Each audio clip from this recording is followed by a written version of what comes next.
I hear like the baby of the family, or like you are the one that was always like the glue. I heard glue. You were the glue. You were the one that kept everybody together. You were the peacemaker. You were always overextending yourself. You were always there for the other relationships. And I feel like right now you're starting to see when you remove yourself, who shows up for you. And I feel like this is a really hard realization for you where it makes you so sad and so depressed. And I feel like you're really upset right now about whatever this situation is.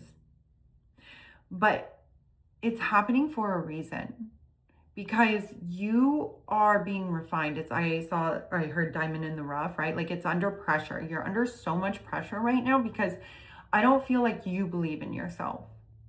I don't feel like you see just your greatness, but you're starting to awaken to it because you are somebody that has done the work. And I think because you do that, you assume everybody else does, and you love to give them the benefit of the doubt, and you love to have compassion. But I feel like that compassion has been taken advantage of recently. Or maybe it's been going on for a long time, but you're awakening to it recently. And that can feel so soul sucking and sad and depressing. And at the same time, I feel like this situation is happening because you are making space, because you are the one that is going to make these changes. You are the one that is going to consciously create the life that it is that you want, and you're not going to let anything get in the way. There's been some sacrifices that you've had to make lately because you were so devoted. Devotion is a beautiful thing. I keep hearing that word, devoted. You're a devoted practitioner is what I'm hearing.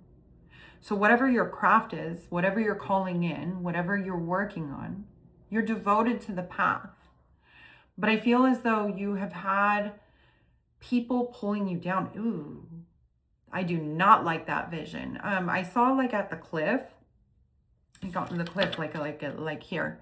There's all these people pulling at the ankles. It's the best way I could explain it, but it's like these nasty hands, like pulling at your ankles. It's pulling you back. They don't want you to see your greatness. I saw 555 at that time, transformation. But you're starting to see this. So take that as a sign. You're starting to see this because there's a reason for it. You're starting to understand how much you've accepted other people's truths as your own instead of defining your own truth. So now you're understanding that you can choose what you want to believe. You're starting to have this underlying feeling of like, no,